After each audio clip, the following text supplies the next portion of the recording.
advanced. And this work is really sponsored by the California Energy Commission and PG&E. They make this work possible for us to contact and reach out with you. So I'm Jordan. I am a program coordinator on the EVs for Everyone program, and I'm presenting with my wonderful colleague, Kalia. We're really excited to be presenting to y'all this evening, and we're going to jump into an agenda of what we'll be covering. So we're going to start with some buying options. This is just going to be a quick 101 on EVs and charging. It's just going to tell you what they are, what you can expect from them. And then we're going to move into a financial incentives overview. It's going to tell you about the high level incentives that are around the state. So you can get an idea of what that looks like for you and if purchasing an EV is possible. And then to wrap it up, we're going to walk through the Access Clean Benefits Finder. This is a really cool tool hosted by Grid Alternatives, and it basically will ask you a couple of questions about your income, your lifestyle, and your driving needs, and it'll show you how much incentives you qualify for based off of your personal information. So you can get an idea of like exactly what you can expect. It's a great tool, and it's really how we get folks started on their EV journey. Okay, let's go ahead and jump into it. So we have a poll, and we're going to have several polls throughout the presentation just to keep y'all a little bit engaged. And the first one is about EV association. So it's just, going to ask you what your thoughts are on EVs. This can be good, this can be bad, it can be indifferent, or you don't know, just whatever you think about when you think of EVs. So the poll should be launched, and you can put your answer in if you'd like. You can also use the chat if the polls confuse you or you don't want to use them, but we appreciate your participation. Okay, great. Give you guys a couple more moments. All right. Okay, I'm going to go ahead and end the poll. There will be future ones if you didn't get to this one. Share the results. So no matter where you are with EVs, we're just hoping that this presentation can help you feel a little more informed and ready to go make a decision, whether that's to buy or to not to buy, and maybe clear up any questions you might have. Great. So now we have another poll, and this is on range. So as of 2023, what is the average range for a new all battery electric vehicle? Is it 110 miles? Is it 270 miles? Or is it 499 miles? Feel free. Oh, I did launch it. I'm sorry. That's probably confusing. So we're just getting your thoughts on what the range of a new electric vehicle is. We have a couple answers in. It looks like we have someone who's thinking 270, a couple people. We'll give you a moment more to answer. Okay, you guys are sticking together. I love that. Okay, I'm gonna end the poll. Great. So it looks like you all are the smartest people on the planet. You all got it right. Those who participated, it is 270. So let's dive a little bit more into that. So range is on the rise. Over the past decade, we've seen a drastic increase in ranges for EVs. You can see in this chart that the average range for a new EV is around 270 miles. It is the highest that it's ever been, and it's only going to increase with future technology, which is great. And you can see from the graph as well that like the top is over 500. These are super luxury cars at this point, the Lucid Airs. They're like $100,000. It's insane, but The average is 270, and we can expect and hope that, over the next decade, maybe we can get closer to 500 for all EVs. So right now is a really great time to buy in terms of range and where it currently is. So the range depends on the make and model of the vehicle. Like I said, more affordable models are going to be lower range, and luxury brands are going to be higher than 400 at this point. And then, if you get a plug-in hybrid, those ranges are different, and we'll dive a bit more into that as well. So now we're going to do an overview of battery electric and plug-in hybrids to see what EV is right for you. So types of electric vehicles. There are essentially three types of electric vehicles. We have the hybrid, the plug-in hybrid, and the 100% all battery electric vehicle. So to help you understand it, you can interpret this chart from left to right, being the most similar to a conventional gas vehicle to the most different from a conventional gas vehicle. So hybrids are the closest because they are gas vehicles.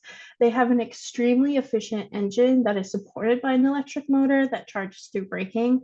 So the MPG is really high. You're going to get a lot of miles to the gallon. And while this car has that assistance, you don't charge it in any sort of capacity.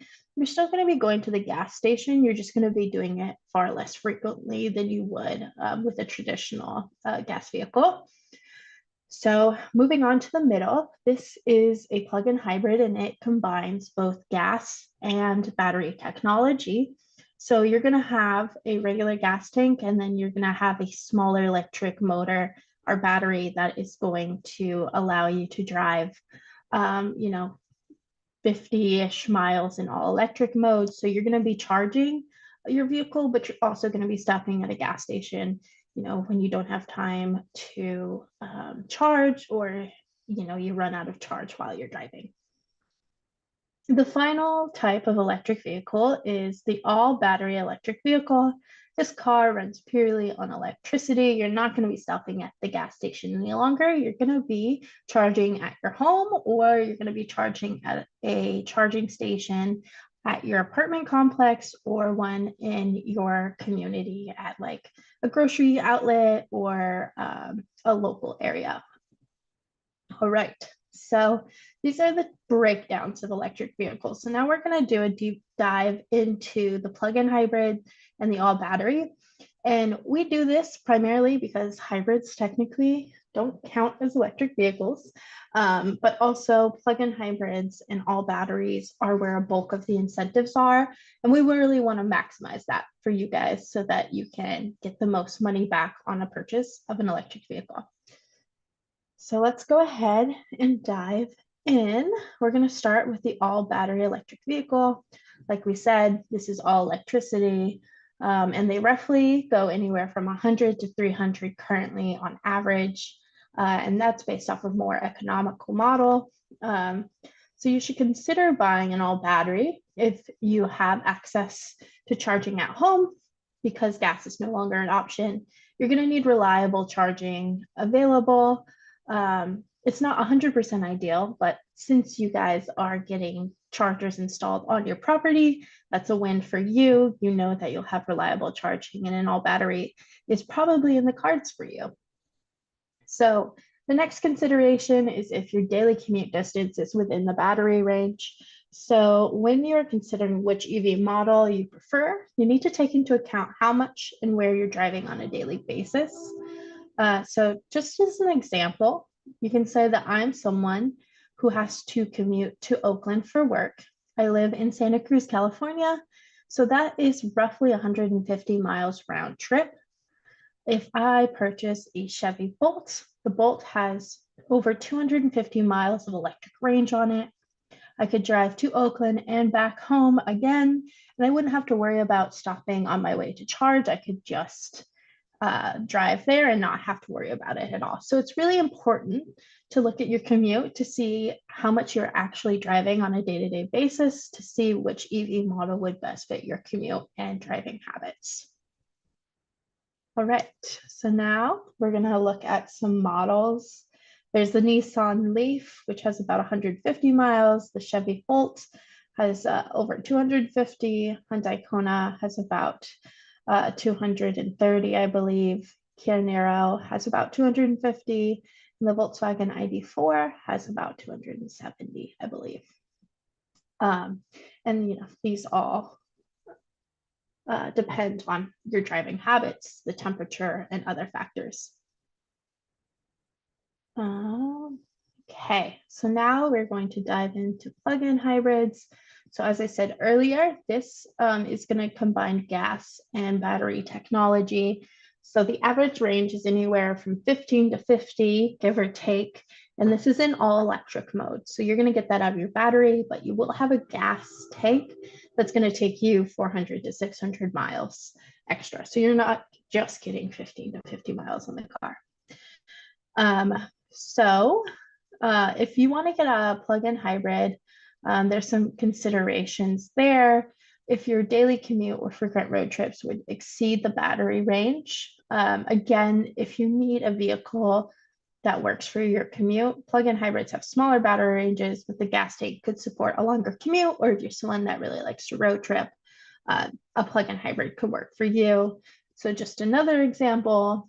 The last example was a lie. I don't commute to Oakland. My daily commute distance is around 20 to 30 miles. It's really not far. I don't go that far or do that many things in a day. So I could get a plug-in hybrid and I could drive electric going to work, the grocery store, visit friends in town, and it would work with the electric. But I have family that lives in Southern California.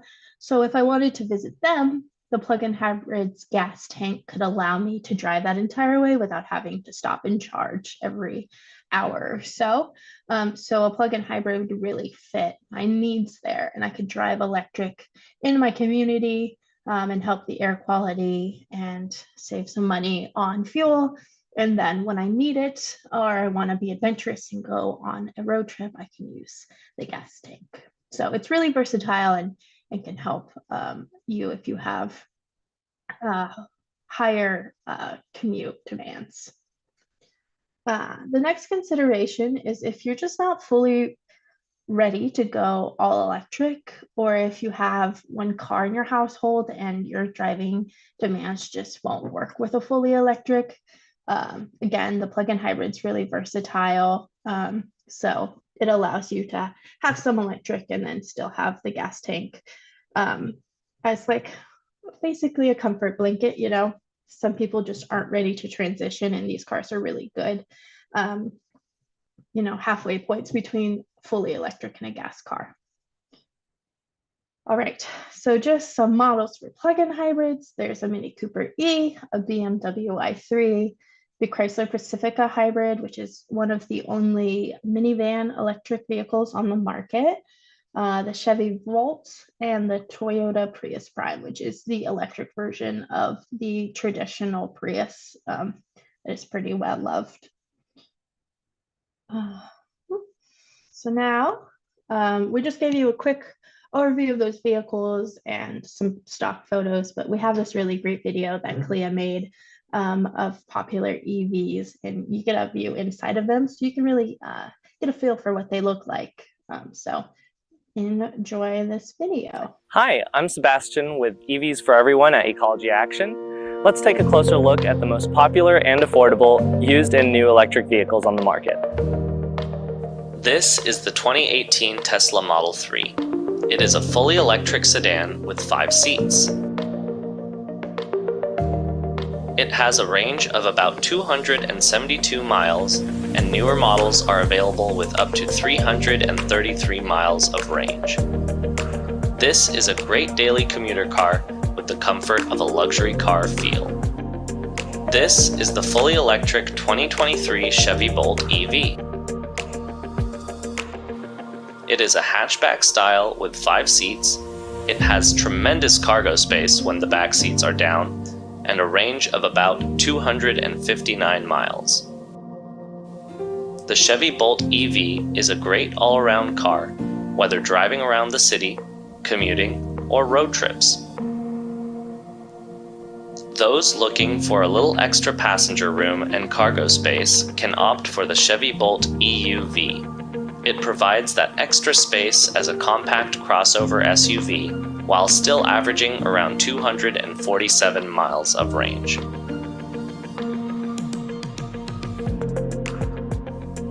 Next, we have the Nissan Leaf. It is another fully electric vehicle you can buy new or used.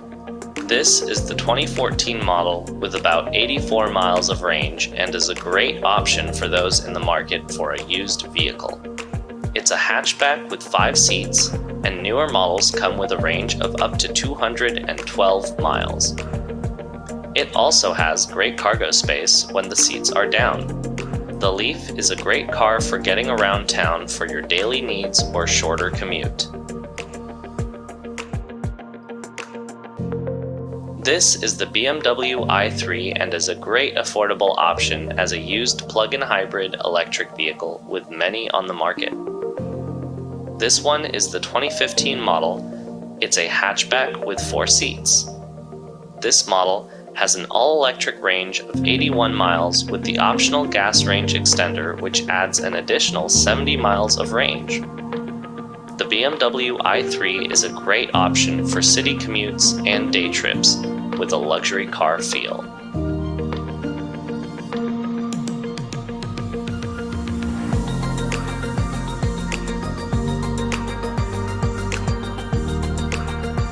The Volkswagen ID.4 is a great fully electric SUV with tremendous cargo capacity. It has 5 seats and an impressive range of about 275 miles.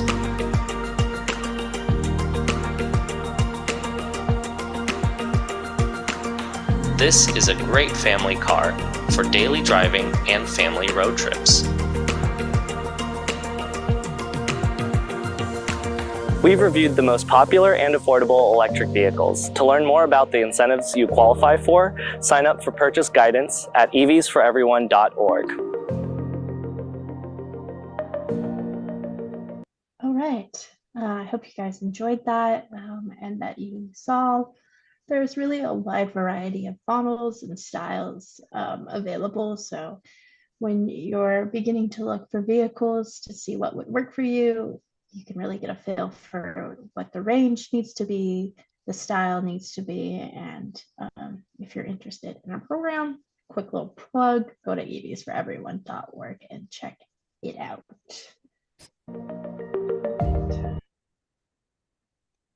Yeah, so now I'm going to give you a brief overview of electric vehicle charging. So there are 3 types of charging: level 1, level 2, and level 3, often known as DC fast charging. So level 1 charging is done with a 120 volt plug that you can find in your home. It's the same outlet you use to plug in your phone or appliances. And this type of charging will give you around 3 to 5 miles per hour and are the most accessible way to charge your EV since the charger comes free with the vehicle when you buy it. So this is a great option for folks who generally drive less than 40 miles a day, since you will recharge any range you used up during the day when you park the car overnight. However, if you want something a little faster or drive more than 40 miles a day, there are level 2 chargers available, and level 2 uses more electricity and charges the vehicle much faster, and you get approximately 10 to 20 miles per hour. They usually plug into 240 volt outlets that are typically used for laundry dryers. So level 2 chargers are great if you have an electric vehicle with 200 plus miles of range. Plugging it in overnight will give you a full charge. You'll either be getting level 1 or level 2 chargers installed at your multifamily home, so check with your property manager to confirm which one you'll have access to. And then finally, we have level 3 charging or DC fast charging, which is the fastest option, hence the name. And they're only available publicly and are usually found in supermarket parking lots or at highway exits. They're usually for road trips or for people who need a quick charge, as they can charge 100 to 200 miles of range in 30 minutes, depending on your electric vehicle make and model. Next, we'll have a poll. If you can please rank how accessible you think EV charging stations are on a scale of 1 to 5, with 1 being inaccessible and 5 being very accessible. Some 3s, some 5s, okay. I like that. Oh, 2s, 3s. Okay.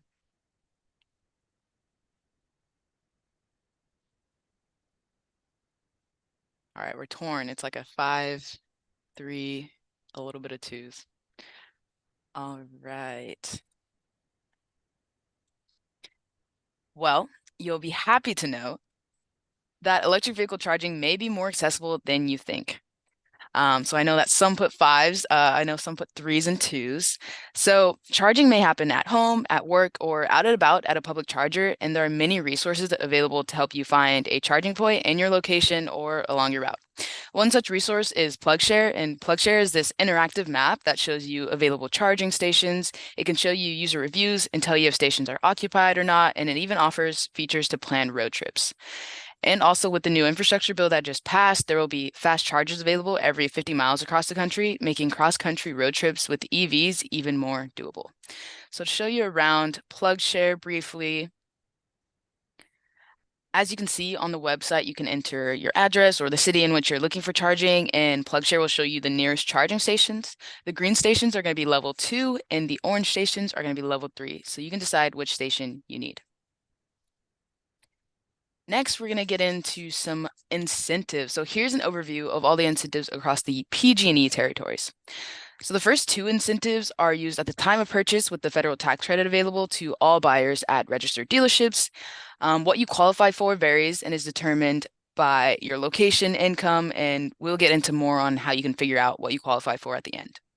And then we also have the PG&E EV rebate, which we will also get into more detail in a moment on that. Next, we're just going to show you some example purchases. So this is a timeline of purchasing an electric vehicle since they can be different. So this is a purchase timeline for Alara, a past purchase guidance participant who signed up in April 2023, waited for her grant to be awarded, then purchased the Chevy Bolt EUV and received all her post-purchase rebates by September 23. And that's one idea of when you're trying to apply for a grant and then get the rebates after you purchase. Another example would be George. George is a past purchase guidance participant who signed up for purchase guidance and actually purchased a Tesla Model Y in October 2023, and then just had to receive those post-purchase rebates, and he applied for those and got them all within December 2023. To give you kind of an idea of what the timelines can look like, it's different for everyone if you're waiting for a grant or if you're just purchasing and waiting for the post rebates. So you're probably wondering, well, how can I qualify for these incentives? So there's a varying requirement for each of the rebate programs. Largely, they go off of income standards, meaning that lower income households qualify for more. So the car requirements are also important because some programs have specific age of vehicle, mileage, income, and cost restrictions to qualify. And now what we've probably not been waiting for, but I'm glad, is the PG&E pre-owned rebate program. So the PG&E pre-owned rebate program is slightly different and widely available for both plug-in, hybrid, and fully electric vehicles with a standard rebate of $1,000 for all PG&E customers. And there's also a rebate plus option of $4,000 for income qualified PG&E customers that goes off the county's median income. So applicants have to be below the 80% of the median income or enrolled in any governmental assistance programs to qualify for that increased rebate. So if you fit the income requirements, you just have to ensure that you submit your application within 180 days of purchase to be qualified. All right, thank you, Kalia. So now we're going to go ahead and walk through the Access Clean California Benefits Finder. As I mentioned in the beginning of the presentation, this is a tool that's going to help you find incentives that you personally would qualify. I'm going to go ahead and throw the link in the chat. If you want to take a moment to pull this up and follow along as I go through, I'm going to walk through this. If that's not possible for you, you can just take notes or watch what I do, whatever works for you. But feel free to follow along and I'll give folks a couple of seconds to do that. This tool is funded by CARB, which is the California Air Resource Board. They run a lot of the state incentive programs, and they'll really help you pre-qualify for the rebate programs, the grant programs, if they're open, and any other programs that are available related to EVs. Okay, so if you open that wonderful link I just sent, you should see something like this. Welcome to Access Clean California with this lovely lady getting ready to charge her EV. So go ahead and start by putting your zip code into the box. I I live in Santa Cruz, so I'm going to throw that in and click Find Programs. It's going to take us to this page with a bunch of different options coming soon, super exciting stuff. We're going to click on Start with Electric Vehicles. It's going to ask if you own an EV or not. If you do own, there's rebates. It's going to fast track you to get to that process. If you don't own yet, go ahead and click No. The next question is, do you have a vehicle you'd be willing to trade in? Some programs offer you money for your older cars if it's in working condition. These cars have to be, I think, 12 years or older. Some programs are 15. It depends on which one you're applying for. Go ahead and if you have a car, hit yes. If you have a car and you don't want to turn it in or you just don't have an extra car, you can hit no. I'm going to hit yes just so that we can see the process. It's going to ask you some information about your vehicle because they want older cars off the road. They're going to prioritize older vehicles, but just put in your year. My vehicle, it's a 2012. Okay. Which electric vehicles are you interested in? Choose as many as you like. Note that many programs prioritize funding for cleaner vehicles, battery electric and plug-in hybrids. So as I was saying earlier in the presentation, that's where a bulk of the incentives lie. So we highly suggest that you click battery electric and the plug-in hybrids because that's gonna maximize the incentives, and hit next. If you trade in your car, you may be eligible for up to $7,500 back in public transit passes. There's a bunch of programs for mass transit if you are interested in doing that. If you live in the Bay, this might be an enticing process for you. So you can hit yes. Folks calling in from the Monterey Bay region, we don't really have mass transit in that sort of way. So it makes it, less enticing, and I would suggest doing the trade-in to get more money back for a vehicle, but do what you'd like. I'm going to go ahead and hit no. All right, so it's just got some background on the electric vehicle aspects. Now it's going to ask us some information about our household. This is going to show you if you qualify for certain programs. So this is the next questions all in this household are going to be based off of what you would or have filed for your taxes. It doesn't need to be exactly the same or like 100% accurate. It can be guesstimates if need be, but that's what it should kind of be based on. So the first question is, how many people are in your household? This is yourself, any spouse or partner, and any dependents that you claim. Okay. The next one is your household income.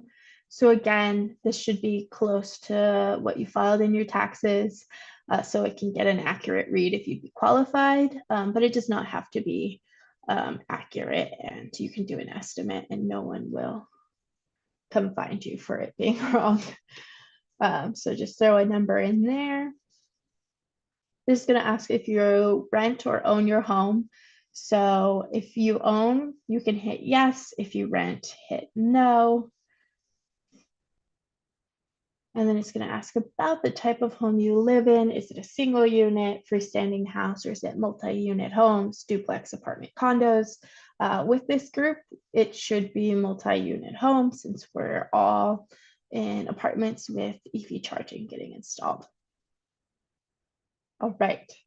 And this should be PG&E, your electric service provider. All right. So that's all the information they asked for. You're going to go to a summary to see how much you qualify for. So great work. It looks like I'm eligible for around $13,000. A quick note that's really important is that these are high estimates based on the programs out there. So when you see this number, whatever your number is, that's not like a guarantee that you're going to get that amount, but that's what you could potentially get. So I know it's tempting to hit the start application button, but go ahead and click that little hyperlink below. This is going to break down the different programs and where they're getting this $1,350. number for me. So it's just going to show you what's out there. There's the program, the amount, what vehicles qualify for, and if it's open or not. So this is a grant program. They give you $7,000 in down payment assistance for any type of electric vehicle, but it's closed. So that one wouldn't be able to apply. But we do have a couple of rebates down here. The PG&E pre-owned rebate that we talked about earlier is there, open and ready to go. And then there are a few more benefits, like carpool and good insurance rates, electricity rates. So you can check that out as well. Once you're satisfied, you can hit start application. This will get emailed to you, so feel free to throw your email in here, all the emails I've used. And then how you hear about Access Clean California, feel free to put Ecology Action in there and click send. So the next step is very email forward. We really suggest that you do these next sort of steps as quickly as possible, because a lot of the emails go to junk mail or get lost in your inbox. So make sure to check all of your folders from an email from Access Clean California, and the address is info@accesscleanca.org. When you find the email, it should look like this visual on the right side of the screen with this fun, happy couple in front of their EV. There's going to be an orange Let's Go button that's going to take you to an income verification that will make sure you're qualified to go through the programs. So when you go through this process, it's going to take you to something that looks similar to the visual on the screen. And you can either estimate your income and put your assets and income in manually, or you can use your most recent tax filing. So if you're going to do this, make sure that you have your taxes and your most recent taxes ready to go, because you'll need that information and it needs to be accurate this time. It can't be guesstimates like in the benefits finder. So once you put your information in, and side note, sorry, if you don't file taxes for whatever reason, Access Clean does work with all residents to go through this process and get incentives from the various programs. So don't let that discourage you if you don't file for taxes. They'll help you out there. But once you put in your information, your income information, it'll ask you to select the grants and incentive programs you want to apply for, which will be similar to the list you got at the end of the benefits finder. Click as many as you want to apply for and submit it. At that point, it'll be processed and you'll get one more email that's going to ask you to just sign an affidavit so that Access Clean can run your income information and make sure that you're income qualified. And then you're going to wait around 4 to 6 weeks and you'll get an email letting you know if you're income qualified, and just say, and it'll be telling you about the programs that are going to be reaching out via email. It looks similar to these images on the screen, but do take note that this takes around a month to complete. All right. Next steps in program homework. So just a quick timeline, just you guys can have an idea of how long this will take with the programs. So pre-purchase, the Access Clean income verification takes 3 to 6 weeks. If there's a grant or Clean Cars for All program that you're doing, that takes around 1 to 4 months to approve. That is the lengthiest application process. So expect that with any grant or pre-purchase sort of program. Once you go through those, you will get your car and then you apply for rebates after. And these take 4 to 6 weeks generally to receive, and they typically come as checks in the mail. So the buying process can take anywhere from 3 to 8 months. So it really depends on your speed and your need to get a vehicle. But it can happen pretty quickly or it can take a while. If you're not in a rush, you can take your time through this process. And we just suggest as you're going through all of the different applications and looking for vehicles that you use your resources online to find a vehicle that works for you. And I think most importantly, finding what the prices for those vehicles are. So, using Craigslist, CarMax, really getting into those. We suggest Veloce Electric for All. They have prices of vehicles with incentives baked in, so it gives you an idea of what the cost of the vehicle will be after you get incentives, which is really useful, but really just get a pulse for the price of vehicles and the range of vehicles so you're prepared when you go into purchase and there are little to no surprises, hopefully. All right, so are you ready to explore EV ownership? If you are, you can reach out to the Grid Alternatives Care Team. They run the Access Clean Benefits Finder, and they can help you, excuse me, they can help you with your income verification and any questions about EVs. So feel free to write that care at Access Clean CA, email down. That's for anyone within the PG&E territory that you guys are in. If you live on the Central Coast, however, which is Santa Cruz to Ventura, we have Ecology Action has an EVs for Everyone free purchase guidance program.